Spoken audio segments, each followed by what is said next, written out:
Assalamualaikum warahmatullahi wabarakatuh. Innal hamdalillah nahmaduhu wa nasta'inuhu wa nastaghfiruh wa na'udzu billahi min shururi anfusina wa min sayyiati a'malina. May yahdihillahu fala mudilla lahu wa may yudlil fala hadiya lahu. Asyhadu an la ilaha illallah wahdahu la syarika lah wa asyhadu anna Muhammadan 'abduhu wa rasuluh. Amma ba'du.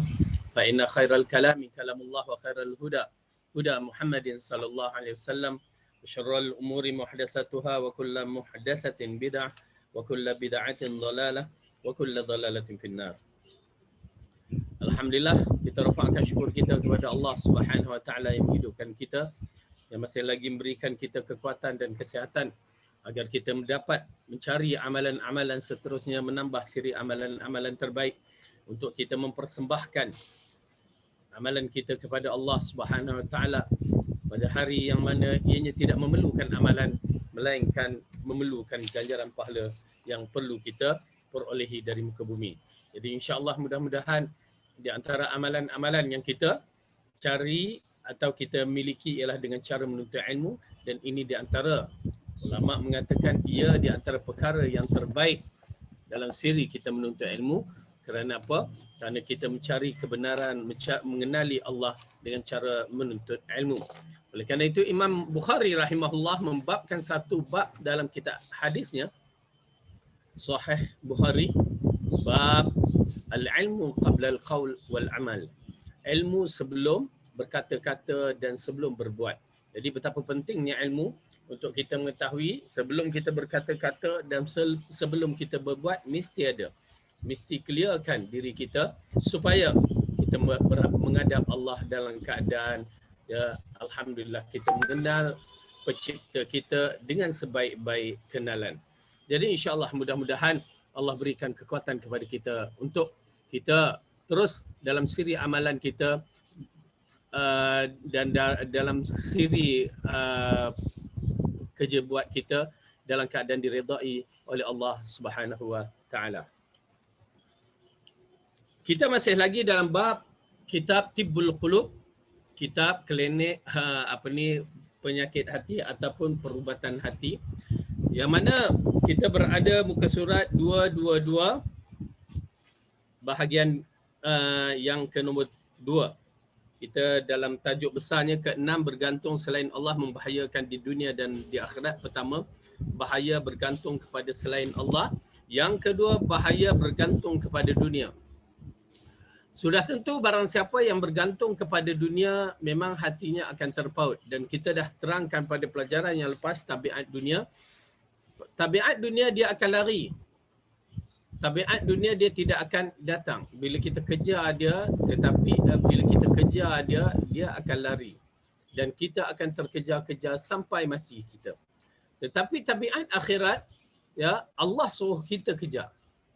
Ya, seperti memohon keampunan kepadanya, fafirru ilallah, ya, berlumba-lumbalah kamu, lari, fafirru ilallah.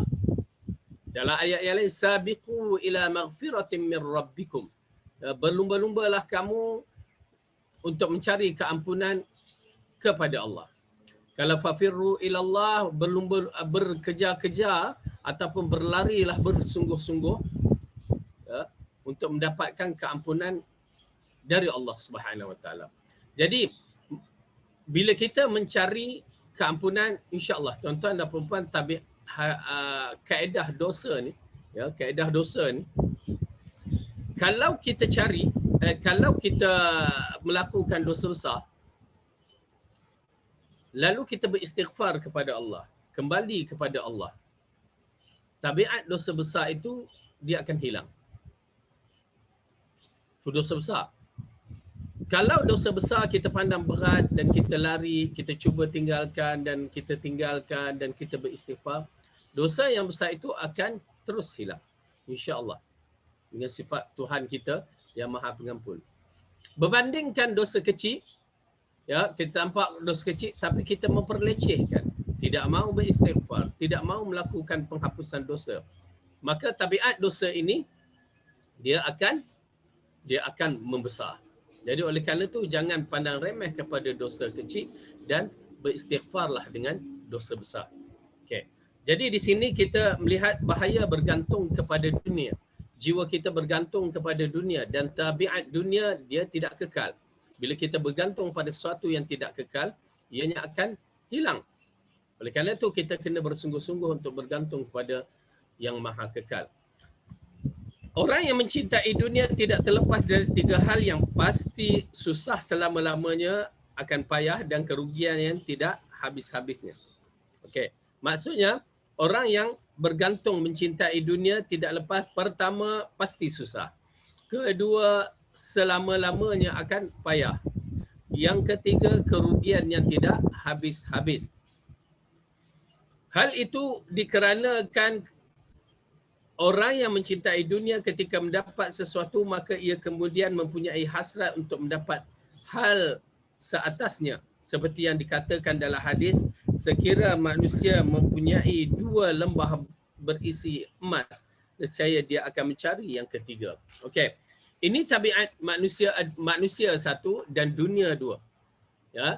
Tabiat dunia yang menghiasi dan tabiat jiwa manusia yang terpaut kepada dunia. Ya. Jadi di sini Rasulullah mengatakan manusia ini orang yang mencintai dunia ketika mendapat sesuatu maka ia kemudian mempunyai hasrat untuk mendapat hal ke atas seatasnya. Itu tak boleh dinafikan. Kerana Allah jadikan manusia cinta kepada dunia. Tak dinafikan. Kecintaan tu ada. Walau warak macam mana pun kecintaan tu ada. Kerana Rasulullah sallallahu alaihi wasallam menceritakan kecintaan terhadap dunia itu, kewujudan tu ada. Cuma bagaimana kecintaan kita itu terhadap dunia mutlak, penuh sepenuh-penuhnya, ataupun cinta kita yang kita terangkan pada pelajaran yang lepas, berlapik cinta kerana Allah. Ya, cinta kerana Allah. Kalau cinta kerana Allah, masya-Allah, itu di antara yang terbaik. Tetapi kalau tidak berlapik kerana Allah, di situ cinta dunia kita semata-mata. Oleh kerana itu Rasulullah SAW dalam hadis yang diriwayatkan oleh Bukhari dan Muslim, ya, mengatakan sekiranya manusia memiliki 2 lembah berisi emas, dalam ini kata harta, nescaya ia akan mencari yang ketiga. Dah Allah bagi 1 lembah emas tak cukup, ditambahkan lagi 2 lembah emas tak cukup, dia nak yang ketiga.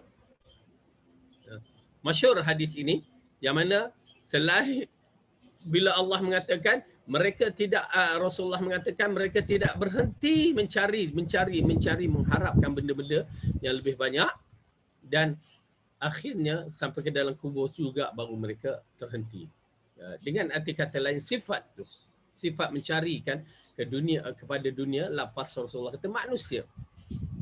Tetapi ingat tuan-tuan dan puan-puan, lafaz manusia ini walaupun cari macam mana sekalipun, jika dia di atas dasar iman, di sana yang terbaik. Di dasar kerana Allah, mencari harta, ya, untuk kebaikan dirinya, keluarganya, dan juga tidak dinafikan menunaikan tuntutan-tuntutan seperti tuntutan zakat, tuntutan bersedekah, tuntutan membantu. Maka itu menjadi tuntutan yang terbaik. Bahkan Allah limpahkan ruah hartanya sebagai satu keagungan. Sebagai satu kemuliaan. Kita menyaksikan Fir'aun, Namrud, Allah bagikan harta. Qarun, Allah bagikan harta.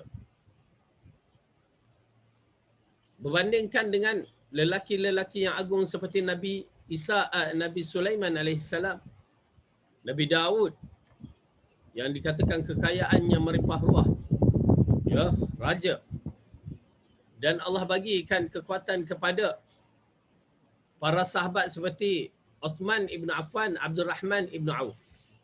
Kekayaannya begitu melimpah ruah, nilaian jutawan. Zubair ibn Awam, ya, apabila Abdullah ibn Zubair mengumpulkan maklumat tentang harta ayahnya itu, ya, didapati nilaiannya berjuta selepas kewafatannya. Berarti tidak menjadi penghalangan dalam bab harta itu disimpan, dimiliki. Tetapi tunaikan zakat, itu asas. Tunaikan sedekah, tunaikan untuk membantu orang, maka ianya akan diberkat. Di sana dunia tidak akan mengganggu dia. Oleh kerana itu, apabila Rasulullah mengatakan sekiranya manusia memiliki 2 lembah berisi harta, nescaya dia akan mencari yang ketiga. Mencari yang ketiga. Tetapi kalau mencari secara baik, alhamdulillah. Yang menjadi isu sekarang, mencari secara tidak baik. Mencari dengan secara haram. Maka di sana, ianya menjadi satu perkara yang berbahaya. Baik.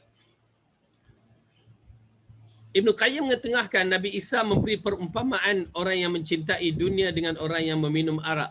Semakin bertambah ia minumnya, semakin bertambah hausnya. Okey, ini dia nakalkan begitu. Kita hanya ambil sebagai satu kalimah saja nak nasabkan kepada Nabi Isa, wallahu alam, dia tidak ketengahkan sanad. Begitu juga saya cari tak ada pun. Ala kulli hal. Jadi perumpamaan ini diberikan perumpamaan arak lagi diminum maka lagi haus. Ya, kita ingat lagi minum lagi menghilangkan, kerana tujuan kita minum adalah untuk menghilangkan dahaga. Ya, tetapi bila kita minum arak, na'udzubillah min zalik, arak dunia, maka dia bertambah haus. Begitulah dunia, lagi dapat lagi sedikit. Dan begitu juga ilmu. Ya, ilmu, kalau siapa yang terjun ke bidang ilmu, dia akan ketahui. Ya, maksudnya kalau dia betul-betul seorang penuntut ilmu, maka dia akan menyaksikan betapa dia kehausan dalam siri menuntut ilmu. Kerana apa, tuan-tuan dan perempuan, dalam kita menuntut ilmu ni kita akan merasa kurang. Lagi banyak kita tuntut ilmu, lagi terasa kurang. Saya teringat kalimah itu diucapkan oleh mak saya pada mula-mula dulu. Ya, waktu saya kecil dia kata, ilmu ni kalau kita menuntut makin lama makin terasa bodoh. Kita pun waktu tu macam mana makin lama makin bodoh. Seharusnya kita menuntut ilmu itu makin lama makin pandai. Sebenarnya kita menuntut ilmu, ya, bila kita dapati ilmu tu bertambah, kita akan merasa, ya Allah, banyaknya aku kekurangan dulu. Dan sekarang kita pun merasakan kekurangan tu makin berbagai-bagai, lagi berbagai-bagai. Baru terasa kerdil. Ya, baru kita terasa kerdil bila kita melihat ilmu itu tinggi dan kita merasakan diri kita kecil. Itu dia. Jadi alhamdulillah, oleh kerana itu bagi orang-orang yang menuntut ilmu, dia akan mencintai ilmu, dia akan mencari di mana saja dia dapat, terutamanya ilmu dalam mempertahankan agama yang suci ini. Ilmu yang akan membawa kita ke syurga. Ibnu Abi Dunya menceritakan bahawa Hasan Al-Basri mengirimkan surat kepada Khalifah Umar Abdul Aziz. Amma ba'du. Okey. Ini di antara Hasan Al-Basri dan Umar Abdul Aziz. Kenapa? Umar Abdul Aziz terkenal pemimpin yang hebat. Pemimpin dianggap sebagai Khalifah Ar-Rashidin yang kelima. Pemimpin yang dianggap sebagai pemimpin yang terbaik pada zaman pemerintahan Islam di zaman tabi'in. Ya, Umar Abdul Aziz. Umar Abdul Aziz adalah keturunan Saidina Umar. Ya, macam mana dia memilih, ya, memilih suami, memilih anaknya bermenantukan seorang wanita. Ya, kita tahu kisahnya. Umar Abdul Aziz, Saidina Umar pada zaman pemerintahannya, kita tahu dia akan keluar di waktu malam.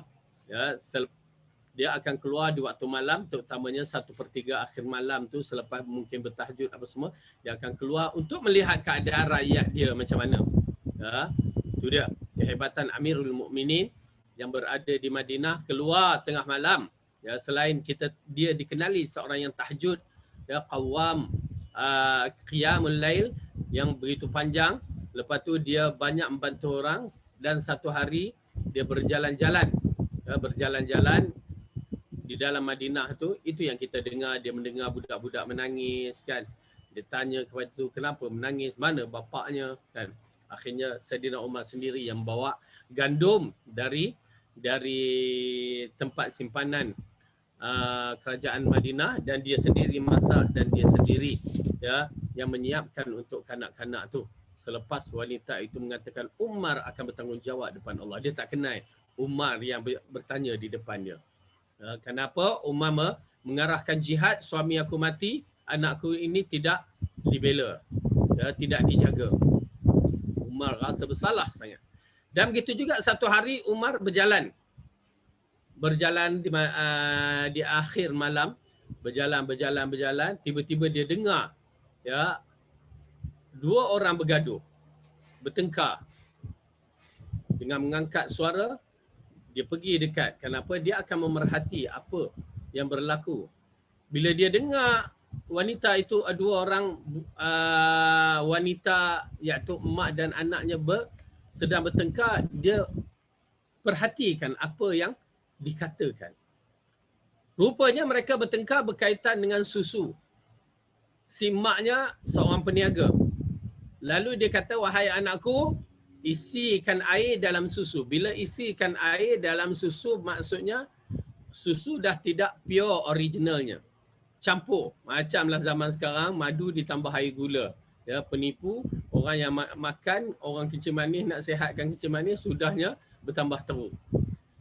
Jadi wanita ini mengarahkan anak dia meletakkan air ke dalam bekas susu. Supaya apa? Supaya bertambah liter dia, bertambah banyak. Ya. Anak dia tak nak. Wahai ibu, tak boleh. Perkara itu dinamakan ghash, penipuan dalam siri ya perniagaan. Juallah secara jujur susu yang betul. Kenapa nak ditambahkan air? Lalu ibunya kata, buat je kamu ni, jangan takut. Umar tidak nampak. Ya, kalimah itu Umar dengar. Ya, Umar tidak nampak. Tapi wanita itu, anak dia kata, wahai ibu, walaupun Umar tidak nampak, tetapi Allah nampak. Subhanallah, itu kalimah tauhid yang besar. Kalimah tauhid yang besar dimiliki oleh seorang anak muda yang takut kepada Allah. Lihat bagaimana ya kita meminang atau kita terima pinangan tu berdasarkan kepada apa? Ya, berdasarkan begitu ke ketakwaan kepada Allah. Tetapi begitu Saidina Umar, bila dia dengar ucapan anak tu, subhanallah, seorang anak yang salihah yang hanya takut kepada Allah. Dia tidak takut kepada Umar, tetapi dia takut kepada Allah. Lalu Umar lihat rumah tu, pastikan, lalu dia balik. Bila dia balik, lepas solat subuh apa semua tu, dia bertemu dengan anaknya. Yang dikatakan anaknya 3 orang. Wahai anakku, sesungguhnya aku ingin mengahwinkan kamu. Aku ingin kahwinkan kamu. Dan 3 orang tu, siapa yang kamu kehendaki? Ya, siapa yang kamu nak kahwin? Di antara kamu siapa nak kahwin? Sesungguhnya aku dapati wanita ini, budak perempuan ni salihah. Yang takut kepada Allah. Masya Allah, bapa offer kahwin. Ya. Kemudian Umar berkata lagi, adakah di kalangan kamu nak kahwin? Kalau kamu tak nak kahwin, aku yang akan kahwin. Masya Allah kan. Kerana apa? Kerana ketakwaan dia. Ketakwaan dia menjadi rebutan Amirul Mukminin ataupun menjadikan sifat yang dimasukkan dalam bab syarat-syarat sifat-sifat orang yang dikahwinkan kerana agama. Ya. Kita jangan tak kenal ya, tak nak kahwin. Kami tak pernah berhubung melalui WhatsApp ke, Facebook ke. Itu anak zaman sekarang. Ya, mereka berkenalan melalui handphone, berkenalan melalui tepi jalan, ya, akhirnya bila berlaku kesudahannya, kefasadan, masya-Allah. Waktu belum kahwin tu dia dalam gambar handphone dia, ya, melalui Instagram ke apa ke, berbagai-bagai nampaknya. Tetapi bila dah kahwin, ya, subhanallah. Ya, habis rumah tangga, hancur rumah tangga. Oleh kerana itu carilah di atas dasar ketakwaan. Di atas dasar akhlak dan agama yang baik. Insya-Allah. Umar Al-Khattab. Jadi daripada perkahwinan itu anak dia muncul, 3 orang anak, seorang mengatakan, ya ayahku, aku yang ingin kahwin. Lalu Umar kahwinkan anak dia tu dengan wanita itu. Jadi zuriat itulah yang lahirnya Umar Abdul Aziz. Ya, Umar Abdul Aziz yang dikatakan mengikut cara pemerintahan yang baik seperti Saidina Umar. Dan akhlaknya yang terbaik, ilmu yang terbaik. Oleh kerana itu kalam-kalam, kalimah-kalimah yang dikeluarkan oleh perkataan yang dikeluarkan oleh Umar Abdul Aziz banyak berbentuk nasihat. Tetapi pemerintahannya tidak lama. Ya, pemerintahannya tidak lama. Yang sehingga kan ramai yang menyangkakan pemerintahan dia yang begitu aman, ya, di segala-galanya, ya, mereka mengatakan seolah-olah dia adalah Imam Mahdi. Tetapi tidak, Hasan Basri kata tidak, kerana sifat-sifat itu tidak mencukupi, dia merata seluruh alam. Dan dialah yang mengatakan jika keldai itu patah kaki disebabkan jalan di satu tempat, ya, maka Umar akan bertanggungjawab di depan Allah. Ya, inilah lelaki yang agung. Kita jangan, ya, kalau jalan tu rosak, okey, pergi buat, sekadar buat, lepas tu sebahagian tu masuk dalam poket kita. Na'udzubillah min zalik. Ya, itu fitnah akhir zaman. Lalu Umar Abdul Aziz mengatakan amma ba'du.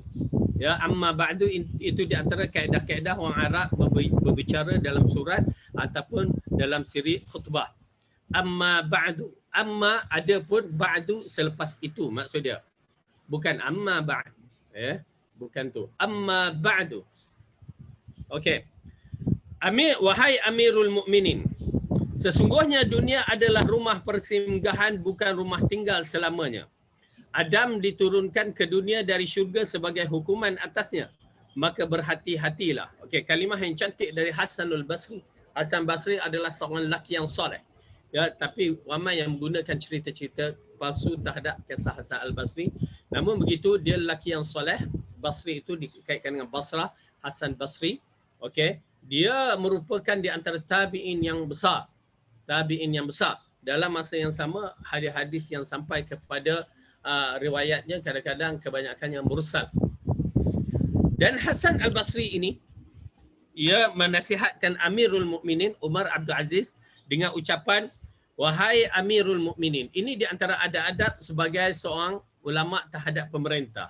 Ya, pertama, kita sebagai orang yang tahu tentang ilmu, bila nak menegur pemerintah bukan di depan khalayak ramai.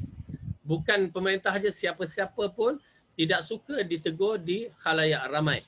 Oleh kerana itu ada adab kita rakyat untuk menegur pemimpin, gunakan prosedur yang telah ditetapkan. Ya, tegur. Dan tidak melalui Facebook, tidak melalui WhatsApp, tidak melalui apa juga yang boleh dibaca oleh orang luar. Ingat, itu di antara adab-adab kita sebagai rakyat. Kita pun tak belajar ada adab rakyat kita kan.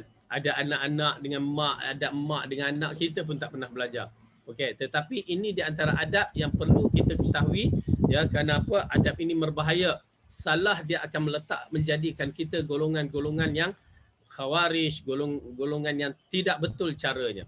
Okey.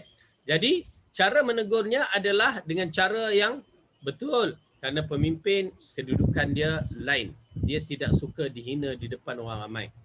Ya, jangan hina. Bukan dia je, kita pun tak suka. Jadi buatlah adab-adab itu. Maka Hasan Al-Basri menulis surat kepada Amirul Mukminin dengan ucapan Amirul Mukminin. Kalimah ini adalah satu kalimah yang penghormatan bagi pemerintahan di zaman dahulu.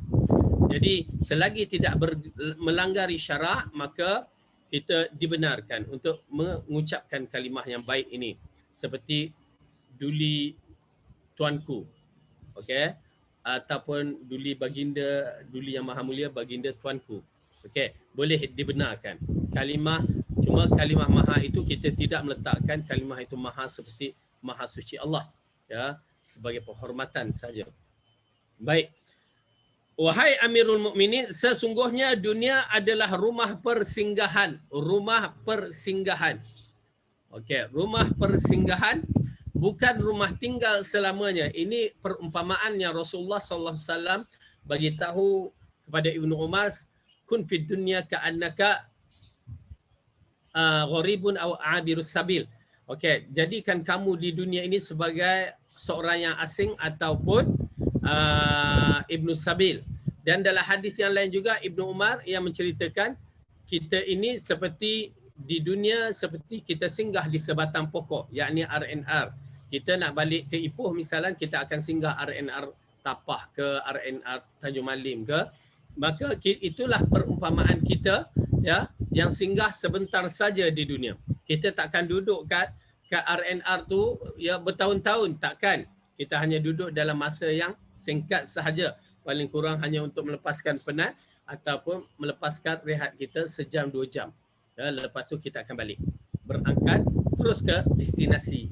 Jadi dunia ini kita daripada alam roh singgah ke dunia dan kita akan pergi kembali ke alam akhirat, singgah ke menuju ke syurga ataupun neraka. Jadi di sinilah dikatakan ya, rumah adalah persinggahan, bukan rumah persinggahan, bukannya rumah tinggal selamanya. Adam diturunkan di dunia. Adam diturunkan di dunia dari syurga sebagai hukuman ke atasnya. Subhanallah, Abuna Adam, ya, bapa kita Adam, ya, dia asalnya dari syurga lalu diturunkan di dunia sebagai hukuman. Dan Allah mengarahkan dia, jika kamu melakukan kebaikan, ya, anak-anak Adam, anak-anak kamu melakukan apa yang aku suruh, maka kamu akan kembali ke syurga. Okey. Maka berhati-hatilah.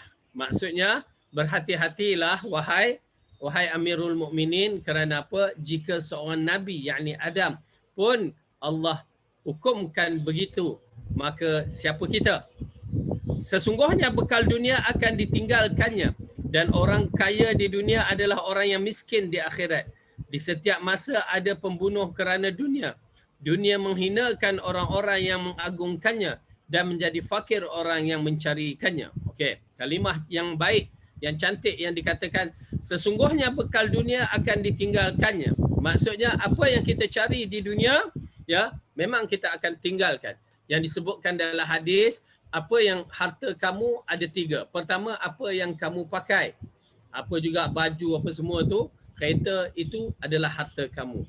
Dan apa yang kamu makan, ya, dah habis dah kita makan, ya, apa yang kita minum itulah yang jadi milik kita. Kemudian apa yang kamu kumpulkan, kamu tinggalkan, ianya belum pasti menjadi milik kamu, ya. Sudah tentu kita tinggalkan dalam bank, kita pakai alhamdulillah, tapi yang tak pakai itu. Tetapi ingat tuan-tuan dan puan-puan, kalau kita tak pakai tetapi kita tunaikan zakat, sedekah, alhamdulillah. Ataupun kita tinggalkan untuk anak-anak kita, isteri-isteri kita yang masih hidup nanti. Yang berdalilkan hadis yang Rasulullah mengatakan, lebih baik kamu meninggalkan harta kamu, ya, meninggalkan harta untuk anak dan isteri-isteri, anak-anak dan isteri-isteri kamu, daripada kamu meninggalkan mereka dalam keadaan berminta-minta ataupun dalam keadaan miskin. Ya, bapa kaya, anak isteri tak ada harta. Jadi oleh kerana itu disunnahkan dalam bab ini menyimpankan untuk kebaikan anak-anak dan isteri untuk sepeninggalan kita. Jadi tak menjadi masalah bagi orang yang nak kumpul, yang menunaikan zakat dan dijaga, disimpan untuk anak-anak dia. Baik. Sesungguhnya bekal dunia akan ditinggalkan. Okey. Dan orang kaya di dunia adalah orang yang miskin di akhirat. Bila dia kumpul semata-mata dunia, maka di akhirat dia akan menjadi miskin jika dia tidak menunaikan. Tuan-tuan dan puan-puan, ada beberapa perkara yang kita perlu lihat, ya, sifat-sifat kita menjadi miskin di akhirat. Bagus juga tu kalau kita buat buku. Ya, sifat-sifat yang boleh memiskinkan dia di akhirat, sedangkan dia adalah orang yang kaya di dunia. Tak kiralah dituju kepada orang kafir ataupun orang muslim. Di antaranya sifat-sifat yang boleh memiskinkan kita di akhirat ialah bila kita sedekah tidak mengikut syaratnya. Satu, ya, Allah membenarkan ataupun Rasulullah mengatakan as-sulus wa sulusul katsir. 1/3 dan 1/3 itu pun banyak. 1/3 pun banyak. Maka kita menyaksikan di kalangan para sahabat ada yang menginfak 1/10, yang itu lebih tepat. Ya, 1/10 daripada hartanya.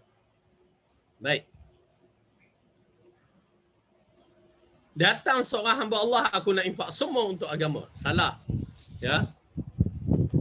Kenapa? Kerana Rasulullah mengatakan 1/3. Ya. Walaupun untuk agama, salah. Ya. Itu permulaan Islam pada zaman Abu Bakar, pada zaman Umar, ya, nak membangunkan Islam, maka dia lakukan begitu. Tetapi apabila kisah haji itu menunjukkan pada tahun-tahun yang terakhir Rasulullah, ya, sebelum wafat, maka mengisyaratkan itulah hukum yang terbaru.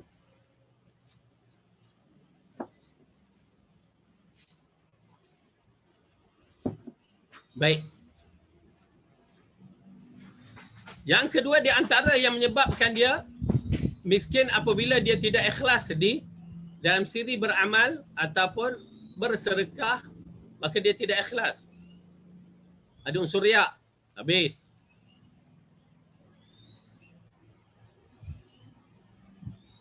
Dan pada sedekah ada 4 syarat dia, ya. Tidak mengungkit-ungkit, tidak tidak mengungkit-ungkit, tidak menunjuk-nunjuk.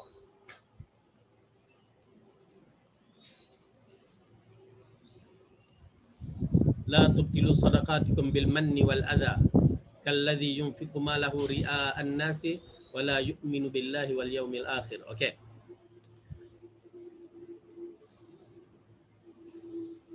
Tidak bersedekah menunjuk-nunjuk, lepas tu tidak mengungkit-ungkit. Ya. Lepas tu bagi sedekah pun menyakiti hati penerima dan tidak beriman kepada Allah. 4 yang disebutkan oleh Allah, maka terbatal. Dia akan menjadi hancur. Dan begitu juga dalam bab ini, bila amalan tidak mengikut cara sunnah Rasulullah, dia akan menjadi debu berterbangan dan dia jadi miskin. Juga termasuk dalam bab dia mengumpat mengata peribadi orang, dia akan menjadi orang miskin di akhirat kelak. Na'udzubillah min dzalik. Baik, seterusnya.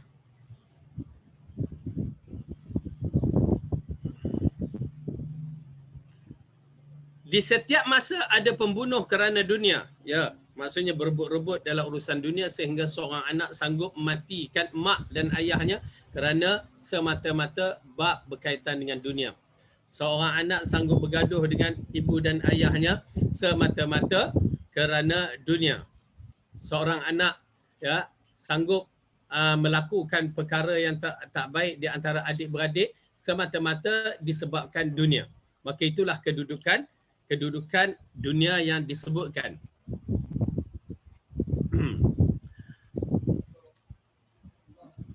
Dunia menghinakan orang yang mengagungkannya dan menjadi fakir orang yang mencarikannya. Okay. Dunia menghinakan orang yang mengagungkannya dan menjadi fakir bagi orang yang mencarikannya. Jadi dunia begitu tabiatnya. Dia menghinakan bagi orang yang mengagungkan. Ya, kerana kita sampai tahap kita katakan dunia semata-matanya tak ada langsung kerana Allah. Dan menjadi fakir bagi orang yang mencarikannya. Mencari yang tidak ingat akhirat, mencari sampai tinggalkan solat, sampai tinggalkan zakat, maka itu dia. Dunia layaknya racun yang dimakan orang yang tidak menyedarinya, sehingga racun itu membunuhnya. Maka jadilah dunia ini sebagai orang yang mengubati luka, menahan perih sementara kerana takut hal yang tidak diingininya untuk selama-lamanya. Jadi dalam bab nasihat ini, Hasan Basri mengatakan, jadilah dunia sebagai tempat mengubati luka, menahan perih sementara. Ya, kita tahan. Oleh kerana itu apabila Rasulullah SAW mengatakan dunia ini ya indah, dan dalam hadis yang lain mengatakan dunia ini syurga ataupun kemewahan bagi orang kafir dan sijin penjara bagi orang mukmin. Maka bila dibicarakan penjara bagi orang mukmin, maksudnya kita berada dalam kawalan Allah. Kita berada dalam kawalan Allah dan kawalan Rasulullah sallallahu alaihi wasallam melalui hadis dan ayat-ayat Al-Quran supaya kita tidak terjebak ataupun kita tidak membuat perkara-perkara yang terlarang, perkara-perkara yang diharamkan. Baik. Takutlah pada dunia. Bersabarlah atas pahit ubat kerana takut lamanya musibah. Takutlah pada dunia yang penuh dengan fitnah, kebohongan dan khayalan. Okay? Dan tidak dinafikan. Dunia penuh dengan perkara-perkara tersebut dan sampai satu peristiwa kebohongan yang paling besar di antara kebohongan adalah kebohongan Dajjal. Ya, yang bakal muncul di antara kebohongan yang menggerunkan. Okey. Dunia yang dihiasi kepalsuan, penuh fitnah, kebohongan dan khayalan. Dunia yang dihiasi kepalsuan, penuh fitnah kerana kebohongan dan menipu angan-angan. Dunia menjadi cinta buta bagi pelamarnya, menjadi layaknya pengantin yang menjadi pusat perhatian dan semua mata memandangnya. Ini tabiat dunia, seperti mana Ibn Qayyim Al-Jauziyah mengatakan, ia menarik perhatian. Semua orang akan tengok, semua orang akan merasakan ingin memilikinya. Ya, subhanallah. Bila kita menyaksikan peristiwa-peristiwa pada zaman dahulu seperti cerita dalam kisah Qarun. Ya, cerita dalam kisah Qarun, bila Qarun menunjukkan ya kedudukan dia pada kaum dia. Ya, sehingga kaumnya begitu tertarik dengan apa yang dibawa Qarun. Alangkah untungnya jika kita menjadi seperti Qarun. Ya, dia kata alangkah untungnya jika kita menjadi seperti Qarun. Itu sebelum Qarun tenggelam. Ya, bila sebelum Qarun tenggelam. Tetapi bila Qarun dah tenggelam, ya, alangkah baiknya kita tak jadi seperti Qarun. Itulah dunia, ya. Itulah dunia. Baik. Hati menjadi bingung kerana cinta dan semua menjadi pemujanya. Padahal ia membunuh semua pasangannya. Orang yang mencintai dunia akan memperolehi keperluannya, lalu ia tertipu dan menyimpang hingga lupa untuk pulang. Dunia menyibukkan hatinya dan memelesetkan kakinya. Memelesetkan kakinya sehingga menyisakan penyesalan dan kerugian yang besar di saat-saat sakit sakratul maut. Ya. Dengan arti kata lain, dunia boleh membawa kepada penyesalan kita pada hari-hari kita hampir mati, yakni di sakratul maut. Dan Allah sendiri ceritakan di dalam Al-Quran dalam banyak tempat, di antaranya dalam surah Al-Munafiqun. Ya, surah Al-Munafiqun, apabila sakratul maut itu datang, lalu dia bercita-cita, ya Allah, aku nak bersedekah itu ini. Ya, aku nak jadi orang yang soleh. Itu semua kita akan terima, kita akan rasa sakratul maut itu nanti. Ya, na'udzubillah, kita minta biarlah kita dalam keadaan dapat mengucap kalimah la ilaha illallah dan kita tidak ada apa-apa yang berkait ya dengan dosa-dosa sewaktu kita meninggalkan dunia ini. Baik.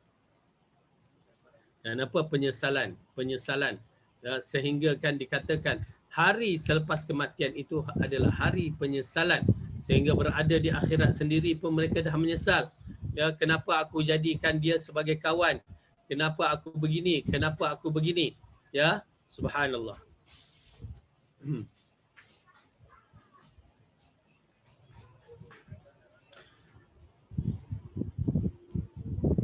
Orang yang mencintai dunia tidak akan memperolehi apa-apa pun saat dunia telah sirna, sehingga ia hidup dengan kesulitan dan penderitaan dan tidak memperolehi apa yang ia cari dan tidak pernah istirahat dari kepayahan, sehingga ia keluar dari dunia ini tanpa bekal dan sampai tanpa tempat perbaringan.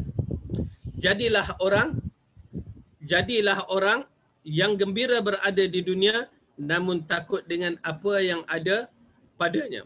Orang yang memiliki dunia ketika merasa tenang dan gembira kerananya, maka dunia menjadikan orang yang dibenci, kesejahteraan menjadi cobaan, keabdian menjadi sirna, kesenangan bercampur dengan penderitaan, penuh dengan angan-angan palsu, harapan dusta, gambaran yang suram dan kehidupan yang menjengkelkan. Seandainya Allah tidak memberi khabar dan tidak membuat gambaran tentangnya, nescaya dunia membangunkan orang yang tidur untuknya dan mengingat orang yang lupa tentangnya. Bagaimana bisa padahal telah datang dari Allah nasihat dan teguran, dan tidaklah berbobot dunia itu bagi Allah dan tidak dipandang Allah sejak ia diciptakan. Ya, subhanallah. Apabila kita melihat teguran Hasan Al-Basri ini berkaitan dengan dunia yang penuh dengan ialah tidak senang. Kita katakan dunia ini tidak yang diharapkan. Bila kita hidup di dunia, kita tahu keadaan dunia ni masalah. Setiap detik ada masalah. Setiap waktu bermasalah. Tak kira masalah itu daripada kita, masalah daripada orang, keluarga kita, harta kita, ya, semuanya ada masalah. Itulah dunia. Walau hebat macam mana sekalipun, masalah tetap ada. Ya, subhanallah. Ujian yang Allah bagi kita terhadap dunia. Tempat yang tidak ada masalah, nun di akhirat sana, yakni di syurga.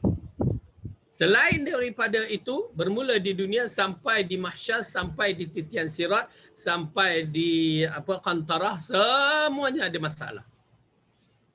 Tuan-tuan dan puan-puan, janganlah kita bila ada di dunia kita ada masalah, di akhirat pun bertambah masalah kita. Janganlah sampai kita di dunia bermasalah, di akhirat bertimpa-timpa masalah kita.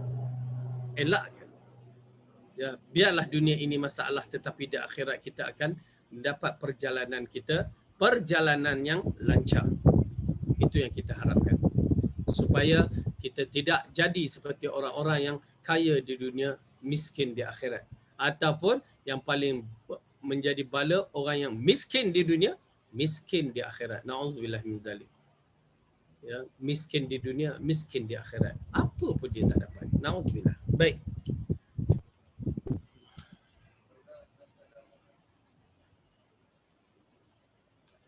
Sesungguhnya telah diperlihatkan kunci dan harta Qarun di dunia kepada Nabi kita.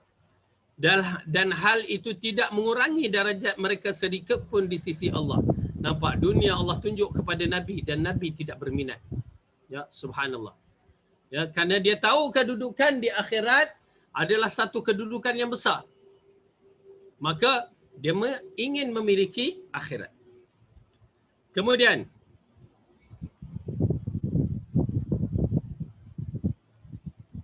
namun beliau menolak untuk menerimanya kerana benci mencintai hal yang dimurkai Tuhan atau meninggi sesuatu yang direndahkan penciptanya. Sehingga Allah menjauhkan dunia dari orang-orang soleh kerana mereka itu ada pilihan dan memberikan dunia kepada musuh-musuhnya agar mereka terpujuk.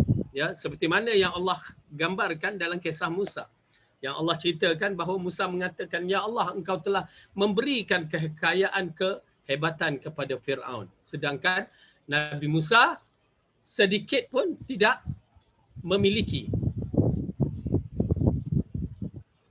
Nabi Musa sedikit pun tidak memiliki harta seperti mana Fir'aun memiliki harta.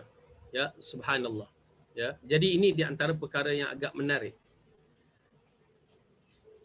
Rasulullah sallallahu alaihi wasallam ya boleh memiliki tapi dia tak nak. Okey, jadi di sini kita lihat.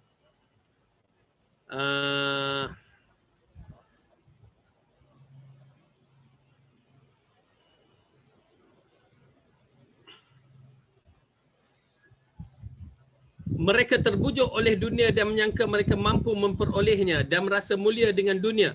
Mereka melupakan apa yang dilakukan oleh Allah kepada Rasulnya ketika Nabi Muhammad mengikat batu di atas perutnya. Subhanallah. Satu teguran yang cukup hebat yang Allah berikan Hasan Basri yang menasihatkan apabila ditunjukkan kepadanya bahawa Rasulullah sallallahu alaihi wasallam sendiri tak makan, ya, terikat di perutnya dengan batu dalam peristiwa perang Khandaq. Ya, dalam peristiwa perang Khandaq. Jadi oleh kerana itu kita lihat bahawa kedudukan Rasulullah seorang nabi pun dalam keadaan yang sukar, ya, dalam keadaan menahan kelaparan. Subhanallah. Hasan berkata, sekelompok orang memuliakan dunia sampai-sampai mereka disalib di atas kayu. Maka hinakanlah dunia kerana orang yang paling selamat adalah orang yang menghina dunia. Ya. Hasan mengatakan, yakni Hasan Al-Basri berkata, sekelompok orang memuliakan dunia. Ini di antara orang yang menjadi pengkhianat pada agama. Ya. Menjadi pengkhianat pada agama. Kerana apa? Dia sanggup menjualkan agama kerana inginkan dunia. Di antara orang-orang yang menjadi contoh dalam bab mengkhianatkan agama ini ialah kaum ataupun di antara orang yang mengkhianat Nabi Isa alaihissalam yang menyebabkan dia disalib. Bukan Nabi Isa yang disalib. Kerana apa? Dia boleh dibelikan. Ya, boleh dibeli dengan harta dunia untuk mendapat maklumat seorang nabi, ya, untuk dikhianati. Jadi di sinilah Hasan Basri mengatakan sekelompok orang mulia dunia sampai-sampai mereka disalib di atas kayu. Kerana inginkan dunia, sanggup mengkhianati nabi, akhirnya dia disalib. Maka hinakanlah dunia Kerana orang yang paling selamat adalah orang yang menghinakan dunia. Perbahasan bab ini amatlah luas. Orang yang cinta dan terpikat kepada dunia, dengan dunia, lebih mengetahui beberapa ukuran seksa dan derita dalam mencarinya. Ketika dunia menjadi hal yang paling besar bagi orang yang tidak beriman kepada akhirat dan orang yang tidak mengharap bertemu dengan Tuhannya, maka seksanya sesuai dengan seberapa besar cintanya terhadap dunia dan seberapa besar usahanya untuk mencari dunia. Okey. Dalam bab ini kita cuba buka di dalam surah Al-Qasas berkaitan dengan seorang yang mencari dunia yang begitu dahsyat. Dan kesan akibat perbuatannya, dia bertanggungjawab mengikut, ialah Allah menyeksa mengikut kesalahan yang dilakukannya. Dengan arti kata lain, siksaan-siksaan yang dilakukan ada mengikut kepada dosa-dosa yang mereka buat.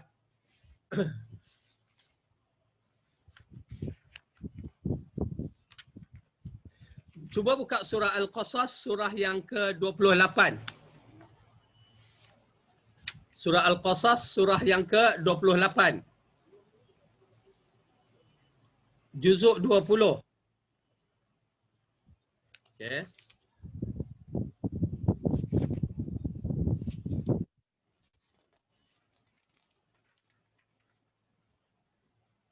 Surah Al-Qasas.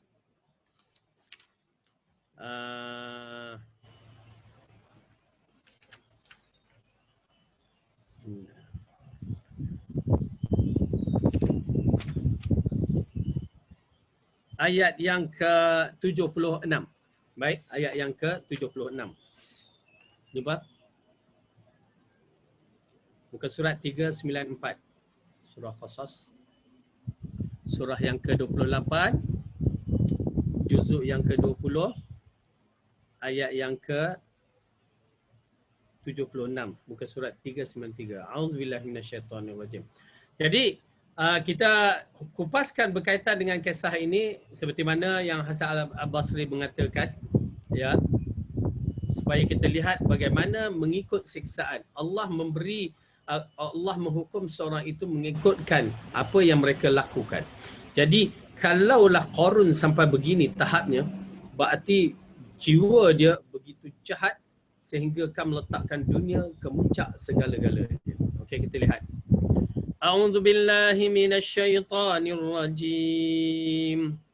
Inna Qaruna kana min qaumi Musa fabagha 'alaihim wa atainahu minal kunuzi ma inna mafatihahu latanu bil 'usbati ulil quwwah idh qala lahu qaumuhu la tafrah innallaha la yuhibbul farihin.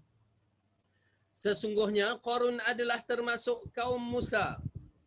Maka ia melakukan kezaliman terhadap mereka dan kami telah menganugerah kepadanya pembendaharaan harta, kunci-kuncinya sungguh berat dipikul oleh sejumlah orang-orang yang kuat. Ingatlah ketika kaumnya berkata kepadanya, janganlah kamu terlalu berbangga. Sesungguhnya Allah tidak menyukai orang yang terlalu membanggakan dirinya. Okey. Dalam ayat ini mengisyaratkan kepada kita siapakah Qarun. Pertama, dia adalah termasuk kaum Musa dan setengah riwayat mengatakan dia adalah sanak saudara Nabi Musa. Dia ada bau bacang kata orang, kaum kerabat Nabi Musa. Ya, Qarun ni. Dan dikatakan bahawa Qarun ini adalah orang yang miskin. Ini di antara ujian. Ujian kemiskinan, ujian kekayaan. Ya, Allah berlaku begitu. Ya, ujian kemiskinan dan ujian kekayaan, dua-dua ujian yang perlu kita tempuh. Ya, misalnya sekarang di zaman Covid ni, ya Allah memang uji sebahagian ya manusia ini dengan ujian yang berat-berat. Ya, tidak dinafikan hilang ya pekerjaan itu berat. Tidak dinafikan hilang pekerja-pekerja itu berat. Ya, semua itu adalah ujian yang berat yang Allah bagi kepada kita semua. Ya, kita kena bertahan hak mana yang mampu kita bertahan, tetapi jangan takut. Kita ada Allah dan teruskan segala amalan-amalan sekejap buat kita dan jadikan, terutamanya kita mencuba dalam bentuk-bentuk yang untuk Allah tambahkan harta kita. Okey, kita dah no idea, tak ada idea. Macam mana ni aku tak ada rezeki, tak ada rezeki nak bagi anak makan, isteri makan, ibu dan ayah lagi bagi anak lelaki, nak bantu mak dan ayah adik-beradik. Macam mana kita nak lakukan sekarang? Wallahu alam, tuan-tuan dan puan, buat kerja secara betul, dan kalau ada sedikit, sedekahkan. Sedikit sedekahkan. Belajar kita bersedekah, ya, bersedekah, cuba tengok kesan daripada tu. Mungkin sekali dua kita tak perasan, tetapi selepas itu kita akan melihat, ya, keberkatan pada siri duit-duit kita ataupun rezeki yang kita miliki. Bersedekah. Ya, kita cuba. Bersedekah buat baik. Bersedekah buat baik. Ya, khidmat kita akan memainkan peranan untuk diberkatkan rezeki kita. Baik.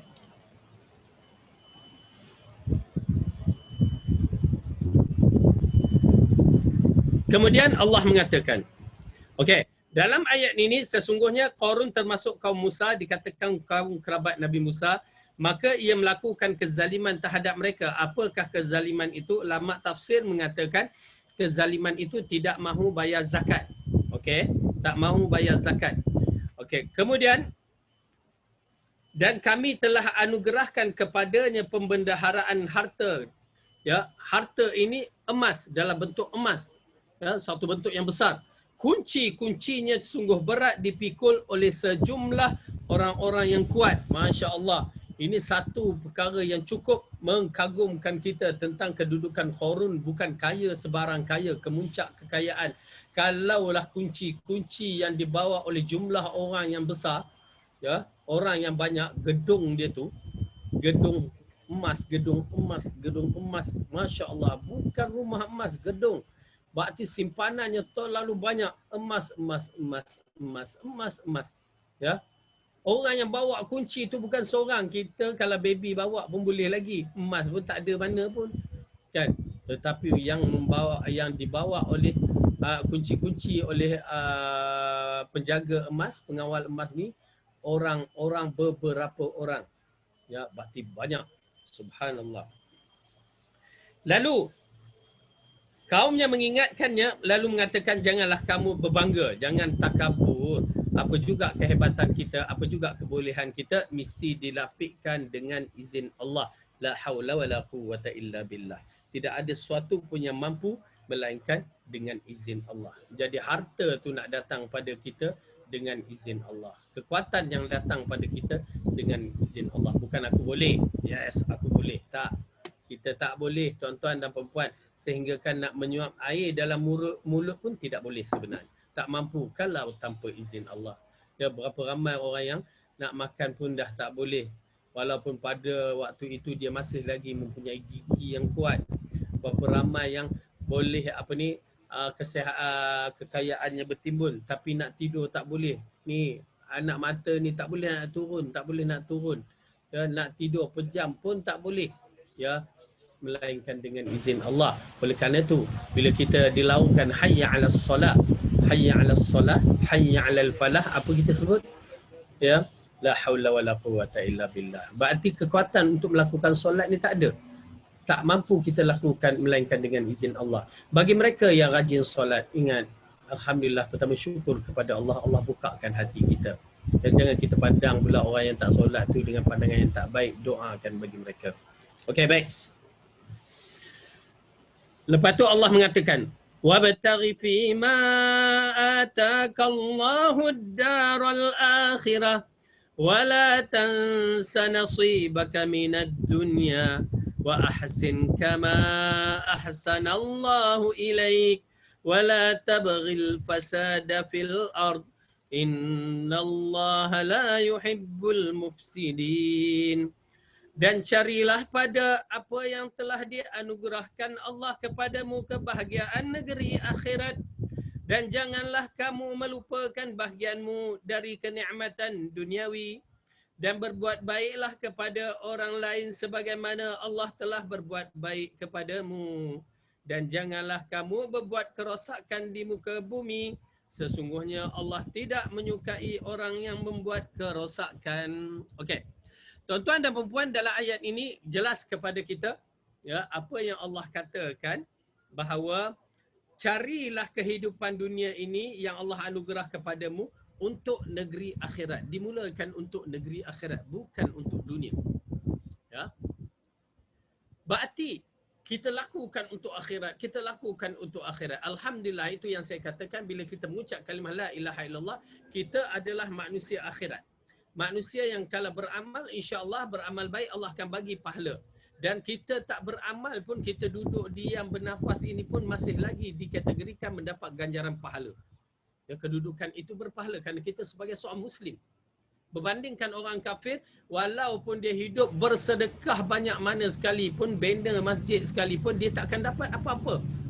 Kenapa? Misal contoh Abu Talib, dalam sejarah, tidak ada sejarah ummah, tidak ada orang yang terbaik, ya, melainkan mereka yang membantu para rasul. Abu Talib di antara orang yang membantu Nabi. Tetapi sayang, apa berlaku? Kemuncak yang boleh dimiliki di kalangan golongan minan nabiyyin, as-siddiqin wasyuhada'i was-salihin, terus hilang disebabkan dia tidak mau beriman dengan, tidak mau mengucap kalimah la ilaha illallah. Nampak tak tuan-tuan dan puan-puan? Itulah dunia. Ya. Alhamdulillah kita sebagai seorang hamba Allah, kita beriman kepada Allah. Pada diri kita tu semua akhirat untuk mendapat ganjaran pahala. Jangan buat dosa. Duduk menung-menung pun kita teringat agama, teringat apa, kita akan dapat pahala. Duduk minum teh ke apa semua, kita akan dapat pahala. Subhanallah. Ya. Tiba-tiba kita mengumpat, dalam situ ada dosa, itu tak ada pahala. Oleh kerana itu kita melihat dalam ayat ini, Allah katakan, carilah apa yang telah dianugerahkan Allah kepadamu, kebahagiaan negeri akhirat. Dan janganlah kamu melupakan kebahagiaan dirimu dalam kenikmatan duniawi. Janganlah sampai kita duk pulun akhirat, mula kita tak nak kerja, aku nak beribadat. Sedangkan ibadat itu adalah juzuk akhirat yang boleh diberikan sebagai urusan duniawi. Urusan duniawi yang boleh menyampaikan akhirat. Kerja. Harta yang kita miliki, dunia, tetapi dia boleh menyampaikan akhirat bila kita bersedekah. Kita bagi makan. Hatta kita bagi makan anak isteri kita pun kita mendapat pahala. Ya, begitu sekali Rasulullah memberikan misal. Bagi makan anak isteri pun dapat pahala. Ya, memberi makan kepada kaum kerabat pun dapat pahala. Okey, kemudian dan berbuat baiklah kepada orang lain sebagaimana Allah berbuat baik kepadamu. Ya, tuan-tuan dan puan-puan, ada orang mengatakan, Ustaz, saya ni, ya, alhamdulillah Allah bagi nikmat sampai sekarang. Oleh kerana itu, Allah telah berbuat baik kepada kamu. Ya, maka buat baiklah kepada orang lain. Kita bantu orang lain dengan nikmat yang Allah bagi kepadamu. Okay, itu amat penting. Bila Allah bagi nikmat, kita bagikan nikmat. Pusingan yang begitu, kita tanpa kita sedari, pusingan yang begitu akan menambahkan kenikmatan kepada kita. Sesungguhnya Allah tidak menyukai orang-orang yang membuat kerosakan di bumi. Okey, itu gambaran dia. Kemudian Allah ceritakan lagi. Apa Qarun jawab apabila Nabi Musa tegur Qarun? Ya, Nabi Musa tegur Qarun. Apa yang Qarun jawab? Qala innama utituhu ala ilmin indi. Awalam ya'lam anna Allah qad ahlaka min qablihi minal quruni man huwa ashaddu minhu quwwah. من القرون من هو أشد منه قوة وأكثر جمعا ولا يسأل عن ذنوبهم المجرمون. Qarun berkata, sesungguhnya aku hanya diberikan harta itu kerana ilmu yang ada padaku. Dan apakah ia tidak mengetahui bahwasanya Allah sesungguhnya telah membinasakan umat-umat sebelumnya yang lebih kuat daripadanya dan lebih banyak mengumpul harta, dan tidaklah perlu ditanya kepada orang-orang yang berdosa itu tentang dosa mereka. Baik, dalam ayat ini mengisyaratkan kepada kita, Nabi Musa telah menasihati Qarun supaya tunaikan zakat. Bukan apa tunaikan zakat. Ingat harta itu adalah milik Allah. Allah bagikan kepada kemampuan. Tetapi dia sombong, dia kata semuanya itu adalah sebab aku. Ya, sebab aku. Aku boleh. Ya, semuanya sebab aku. Aku mempunyai idea, aku mempunyai kemahiran, aku begitulah, aku. Tuan-tuan dan puan berhati-hati. Semuanya dengan izin Allah. Qul dengan izin Allah. Katakan dengan izin Allah. Kena lapik. Kalau disebabkan aku, inilah jadinya. Sombong, angkuh, takabur. Ya, na'udzubillah. Okay, apa lalu? Dia buat apa? Setelah dinasihatkan oleh Nabi Musa, apa dia buat? Okey, kita tengok apa dia buat. فخرج على قومه في زينة قال الذين يريدون الحياة الدنيا يا ليت لنا مثل ما أوتي قارون إنه لذو حظ عظيم.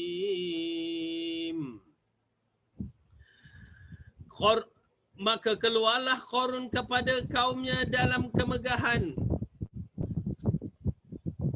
Berkatalah orang-orang yang menghendaki kehidupan dunia, alangkah baiknya kiranya kita mempunyai seperti apa yang telah diberikan kepada Qarun. Sesungguhnya ia benar-benar mempunyai keberuntungan yang besar. Ya, subhanallah. Kita nampak orang-orang yang berkata bila Qarun keluar dengan kehebatannya, lalu apa berlaku? Mereka mengatakan bahawa bagi mereka yang cintakan dunia, alangkah baiknya jika kita seperti Qarun. Ya, alangkah baiknya jika kita seperti Qarun. Yang Allah bagikan Qarun kenikmatan yang besar. Ya, subhanallah. Nampak tak bagaimana dunia mempengaruhi di kalangan manusia-manusia pada ketika itu. Lalu Allah mengatakan di sini, ya, bila mereka melihat merasa kagum dengan kehebatan Qarun, lalu Allah mengatakan dalam ayat ini, وَقَالَ الَّذِينَ أُوتُوا الْعِلْمَ وَيْلَكُمْ ثَوَابُ اللَّهِ خَيْرٌ لِمَنْ آمَنَ وَعَمِلَ صَالِحًا وَلَا يُلَقَّاهَا إِلَّا الصَّابِرُونَ. Berkatalah orang-orang yang dianugerahkan ilmu, kecelakaanlah yang besar bagimu. Pahala Allah adalah lebih baik bagi orang-orang yang beriman dan beramal soleh, dan tidak diperolehi pahala itu kecuali oleh orang-orang yang sabar. Apa maksudnya dalam ayat ini? Apabila di kalangan orang-orang ataupun kaum Qarun terpengaruh dengan kehebatan Qarun, bukan sedikit dunia yang ditunjukkan. Dia tunjuk dalam keadaan rapta yang banyak sekali harta dia. Ya, orang yang bercita-cita alangkah baiknya jika kita menjadi seperti Qarun. Tengok Qarun mempunyai harta, macamlah zaman sekarang. Ya, kita merindui kekayaan, kesenangan, memang tak dinafikan ada. Tetapi muncul orang-orang yang soleh yang menasihatkan. Betul, kamu nakkan dunia tetapi berakhlak dalam bab ini dengan Allah. Ya, banyak memohon kepada Allah dan berusaha dengan cara yang betul. Tunaikan zakat, bersedekah, dan jangan letakkan dunia di dalam hati. Itu kategori yang dinasihatkan oleh orang yang beriman. Kerana apa? Ini di antara kelebihan orang-orang yang beriman yang disebutkan dalam Al-Quran. Ya, dalam kisah Qarun, dalam kisah Talut dengan Jalut, dalam kisah dalam surah Qalam, ya, Ashabul Jannah, golongan-golongan bustan, kebun, dalam kisah Ashabul Kahfi. Ya, begitulah. Golongan-golongan ini muncul dalam bentuk nasihat-nasihat. Mereka menasihat supaya ittaqillah, takut pada Allah. Tapi kita ni, kalau kita tak mahu mendengar nasihat, kita rasa panas. Alah, bisingnya kamu ni. Bisinglah. Ya, bising. Kenapa? Hati kita ni dah keras. Oleh kerana itu, orang-orang yang menasihat ini amat penting. Kerana mereka ingin memberikan satu isyarat, petunjuk ke jalan yang betul.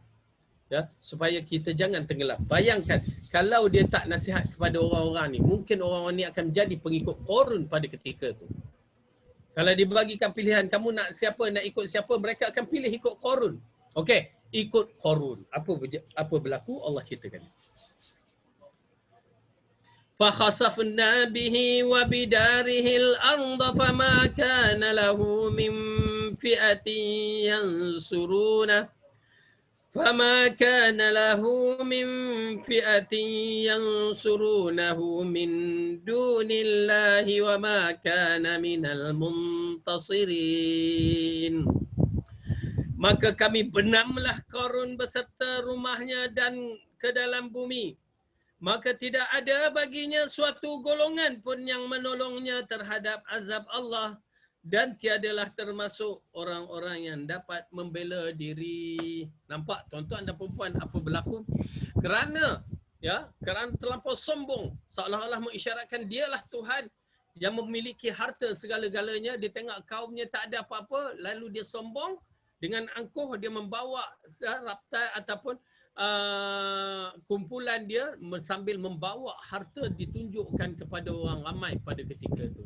Ya, sehingga ada hati yang tersangkut untuk mengikut macam mana Qarun.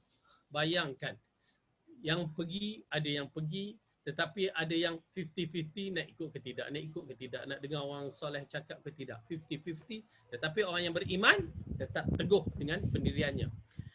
Allah tenggelamkan Qarun dan rumah-rumah dan tempat-tempatnya. Tuan-tuan dan perempuan, dan mungkin kita pernah dengar di Mesir itu Tasik Qarun. Ya. Siapa yang pernah pergi, dia menyaksikan Tasik Qarun yang begitu luas. Yang dikatakan itulah luas kawasan Qarun yang meninggalkan mahligai. Lepas tu apa yang ditinggalkan di antaranya gedung-gedung emas sama ditenggelamkan. Kalau kita lihat Tasik Qarun seperti lautan sejauh mata memandang. Tenggelam dalam sekelip mata. Maha suci Allah dalam kehebatannya, keagungannya. Dalam sekelip mata ditenggelamkan Qarun. Bayangkan bila ditenggelamkan tu. Ya, tuan-tuan dan puan-puan, apa yang dibawa? Bawalah sekali dalam kubur. Ya. Maksudnya kubur dia disedutkan sehingga kan dalam hadis Rasulullah mengatakan seorang lelaki itu sedang bermegah-megah dengan harta yang banyak, lalu disedutkan, ditenggelamkan, dan dia berterusan sampai ke perut bumi sehingga hari kiamat. Ya, subhanallah, ditenggelam sikit. Ini di antara siksaan bagi mereka yang ingkar kepada Allah Subhanahu Wa Taala. Okey, habis dah Qarun tu, dah habis tenggelam. Ni orang yang tadi berangan nak jadi macam Qarun, apa ceritanya? Okey, kita tengok.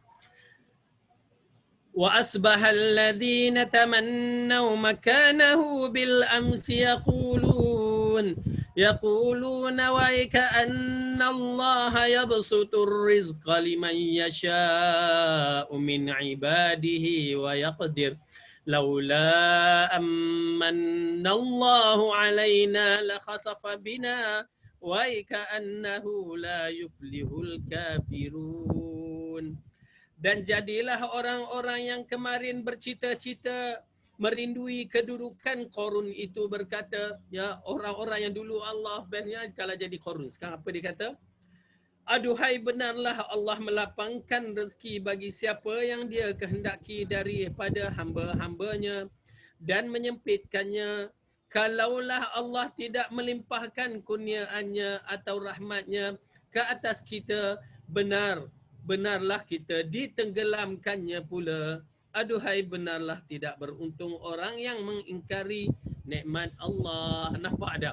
Orang yang dahulu yang berangan-angan, bila dia tengok Qarun ditenggelamkan, ya, nasib baik kita tak kena tenggelam. Macam itu sudah. Nasib baik kita tidak ditenggelamkan disebabkan baru berangan-angan. Kalau kita dah masuk join, dah confirm kita tenggelam. Baiklah aku jadi penoreh getah ataupun aku jadi tukang angkut sampah, rezeki sikit tetapi aku boleh hidup lagi. Berbandingkan Qarun, harta berjuta, ya, tapi ditenggelamkan. Subhanallah. Tuan-tuan dan puan-puan, itulah nilaiannya. Ya, itulah nilaiannya. Yang seharusnya kita renung bagi diri-diri kita yang Allah telah berikan kenikmatan, kekayaan, ya, bersyukurlah. Ya, bersyukurlah. Kenapa? Pada hari akhirat nanti kita akan meraung dengan harta kita. Ya. Dalam surah Al-Ahqaf Allah ceritakan bagaimana kita meraungkan harta kita. La tughni anni maliyah. Kan kita tengok balik dalam surah Al-Ahqaf, nak menceritakan pada hari-hari kita dibangunkan di mahsyar nanti waktu dihisab. Surah juzuk ke-29. Okey. Surah Al-Ahqaf, surah yang ke-68.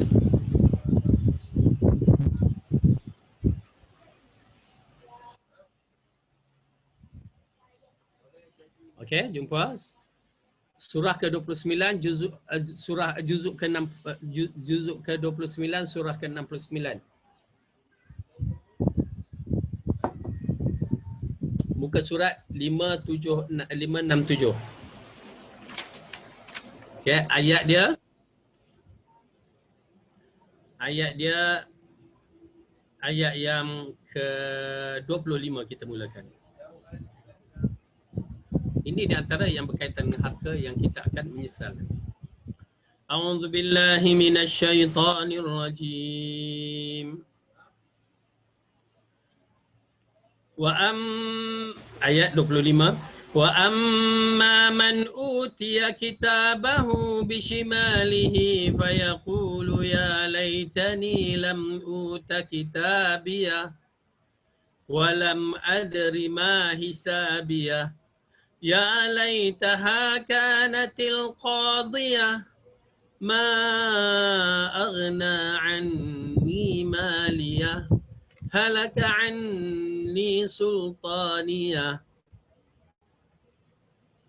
Adapun orang yang diberikan kepadanya kitab dari sebelah kirinya, maka ia berkata, wahai alangkah baiknya kiranya tidak diberikan kepadaku kitabku ini, dan aku tidak mengetahui apakah hisab yang akan berlaku terhadap diriku. Wahai kiranya kematian itulah yang menyelesaikan segala sesuatu. Hartaku sekali-kali tidak memberi manfaat kepadaku. Telah hilanglah kekuasaan pada diriku. Nampak tak? Tuan-tuan dan perempuan, pada hari kita diserahkan kitab, nanti kita akan meratapi jika kita tidak menunaikan tuntutan-tuntutan Allah. Di antara kita ratapi, pertama, apa yang bakal aku kena ni dengan hisap ni nanti. Aku tak tahu apa yang nak dihisap lagi. Oleh kerana itu, semua secara kasar, semua anggota tubuh kita akan dihisap. Apa kita makan, minum, apa kita bernafas, apa kita berfikir, apa kita tengok, apa kita bercakap, apa kita pegang, apa kita lakukan. Semua hatta kulit kita akan menjadi saksi pada waktu itu. Berat? Berat. Apa harta kita dalam rumah, tak kira walaupun dogif yang kecil itu pun akan dihisap. Apa pakaian kita dalam rumah, semuanya akan dihisap. Banyak benda kita nak dihisap. Itu yang kita tak tahu, la ilaha illallah. Itu pasal fuqara al-muhajirin mendahului kita, mendahului orang-orang yang beriman dalam menuju ke syurga dalam tempoh 40 tahun. Sehingga para malaikat terkejut dengan kemunculan mereka. Kamu tak kena hisap ke? Lalu mereka mengatakan, macam mana kami nak dihisapkan? Harta kami hanya sebilah pedang dan baju. Itu saja. Itu saja. Berarti dengan arti kata lain, hisap ni dalam bahasa kita audit. Nak diaudit kenapa? Hanya ada pedang, baju. Itu saja. Dan mereka mati di jihad fi sabilillah. Kalau kita ni nak diaudit ya, pada tubuh badan kita, satu tudung ya, ataupun kopiah pun dah berbanyak. Tudung pula berapa jenis, ada tudung bawal, tudung keli, tudung lampap, apa lagi ya, tudung bunga ros, tudung bunga Kamboja, tudung bunga tai ayam ya, berbagai-bagai jenis tudung kita. Itu saja nak dihisap berbagai-bagai ya. Baju pula ya, baju kurung, baju kebarung, baju apa lagi orang kata, baju kebaya ya, baju la ilaha illallah, punya banyak nak dihisap. Subhanallah, tuan-tuan dan perempuan, cari jalan penyelesaian kita. Yang teruk tu, ya, banyak kita kena hisap nanti. Itu belum lagi, bagi mak dan ayah, anak-anak kita tu kita akan dikaitkan juga, diauditkan satu persatu. Itu belum lagi bagi suami, isteri nak diauditkan juga. Aduh, sakit kita. Ya. Mak ayah kita pula, bagi anak lelaki, panjang, susah kita nak hadapi ya. Baik. Kemudian Allah katakan di sini, wahai kiranya kematian itulah yang menyelesaikan segala sesuatu. Kita bercita-cita, berangan-angan lagi. Alangkah jika aku mati dulu dah settle, dah tak ada apa-apa. Rupanya tak, tuan-tuan dan perempuan. Ya, waktu sebelum kahwin ada masalah, dah kahwin ada masalah, dah tak ada anak ada masalah, dah ada anak masalah, anak waktu sama kita ada masalah, anak dah kahwin pun ada masalah. Semua kita kena tanggung. Ya, tiba-tiba dalam kubur pun ada masalah. La ilaha illallah. Berapa panjang masalah yang kita nak hadapi ni, ya. Oleh kerana itu berhati-hati. Kemudian Allah katakan juga kepada kita, hartaku sekali-kali tidak memberi manfaat terhadapku dan telah hilang kekuasaanku dariku. Ya, harta yang dibawa seperti Qarun bawa dah tak ada apa-apa. Satu, dan ya, kekuasaan kerajaan dia. Misalnya kalau dia seorang raja, seorang menteri, seorang perdana menteri, maka pada hari dia ditanam kubur tu dah tak ada apa-apa. Rasulullah seorang rasul pun ditanam di dalam kubur. Ditanam di bawah tanah. Ya, maka habis segala-galanya. Kedudukan dia sebagai rasul yang hidup telah tiada, maka kehidupan dia sebagai rasul yang telah wafat itu ada. Yang ada amalan-amalan seperti salawat yang digalakkan, disunnahkan kepada kita dengan salawat yang betul, ya, dan juga ya kita sentiasa mengamalkan sunnahnya, ya, membawa sunnahnya, mempertahankan sunnahnya, itu betul, ya. Semuanya perlu untuk meneruskan risalah yang besar agung ini. Baik. Jadi itulah, ya, tuan-tuan dan puan-puan, harta dah tak ada, dunia dah tak ada, ya. Harta sila-sila anak beranak berebut selepas kematian kita. Ya, kalau kita tidak meninggalkan anak-anak yang soleh. Pembahasan bab ini amat luas. Orang yang cinta dan terpikat, kita masuk balik pada buku ni. Pembahasan bab ini amat luas. Orang yang cinta dan terpikat dengan dunia lebih mengetahui berapa ukuran sisa dan derita dalam mencarinya. Ketika dunia menjadi hal yang paling besar bagi orang yang tidak beriman kepada akhirat dan orang yang tidak mengharap bertemu dengan Tuhannya, maka seksanya sesuai dengan seberapa besar cintanya terhadap dunia dan seberapa besar usahanya mencari dunia. Dan kita menyaksikan, ya, mereka berada di seperti Qarun, mereka berhadapan dengan masalah yang besar dan diseksa dengan seksaan yang tidak ada tolok bandingnya. Berarti cinta dunia dia begitu besar. Ya, Allah menghukumkan dia seperti mana kecintaannya. Bagaimana Allah hukumkan kaum Nabi Nuh yang tidak beriman dengan risalahnya dan mengejek para nabi dengan begitu teruk sekali. Inna batsya rabbika lasyadid. Ya, kemurkaan, keamukan Allah itu begitu besar. Ya, sedangkan kalau ikutkan tenggelam ala kadarnya saja pun cukup, macam tsunami itu. Tenggelamkan saja dah cukup, memadai. Ya, tenggelam dalam bentuk satu biji rumah, dah mati dah. Tetapi Allah nak mengisyaratkan dosa kamu tu dan kehebatan kemurkaan Allah itu amat besar. Ya, sampai ditenggelamkan gunung Ganang pun ditenggelam, berarti tak ada siapa yang boleh selamat. Makhluk-makhluk yang di daratan asalnya tidak ada siapa yang boleh selamat. Okey, baik. Ketika kamu menginginkan untuk mengetahui seksaan terhadap ahli dunia, maka perhatikanlah orang-orang cinta terhadap dunia yang binasa dalam perkara yang dicintai. Ketika ia punya tujuan untuk mendekatkan pada hal yang dicintai, maka dunia akan menjauhkan dirinya. Dan ketika dia tidak bisa memenuhi dunia, maka dunia akan meninggalkannya dan menjadi musuh kepadanya. Ya, nak menceritakan bagaimana tabiat dunia, ya, yang meninggalkan kita sikit. Ya, terpaksa bila kita terlampau memujakan dunia, akhirnya waktu dunia nak meninggalkan kita, kita rasa risau. Misalan contoh, kecantikan kita ni dunia. Lihat bagaimana kecantikan kita, ya, cantik, makin lama makin tua, makin lama makin tua, makin lama makin kedut, makin lama makin beruban, makin lama makin nyanyuk. Okey. Bagaimana kita ni sayang sangat dunia, berapa tebal makeup kita pakai. Ya. Tu dia. Makeup yang kita pakai tu untuk memastikan kita ni nampak muda. Berapa banyak dye yang warna hitam tu kita guna untuk memastikan uban tidak nampak. Tu dia. Macam mana kita jaga dunia. Tak boleh juga. Akhirnya berkedut muka kita. Lahai berkedut. Maka kita gunakan teknologi botox misalnya untuk mentembamkan pipi kita. Masih lagi kita tak boleh nak terima hakikat dunia akan meninggalkan kita. Mula kita tambah botok, tambah ni. Akhirnya kita cabut bulu kening kita, ya. Lepas tu kita buat apa sajalah yang nak menampakkan muda kita ni. Nampak tak? Macam mana dunia tu yang kita paut. Bukan tak boleh, tetapi kena berpandukan syariat. Ini make up sekejap, celak bawah, eyeshadow sini, lepas tu macam clown. Macam clown dah, ya. Lipstick tu dia, Lepas tu kita tunjuk kepada orang dengan harap kita mengharapkan orang puji kita. Baik-baik tuan-tuan dan puan-puan. Itu macam mana kecintaan seorang itu pada dunia dia. Ya. Begitu juga dengan, yalah kita kata baguslah untuk melangsingkan badan, tetapi jangan sampai membazir, jangan sampai kelasingan ini hanya untuk orang luar bukan kepada suami, ya. Berbahaya.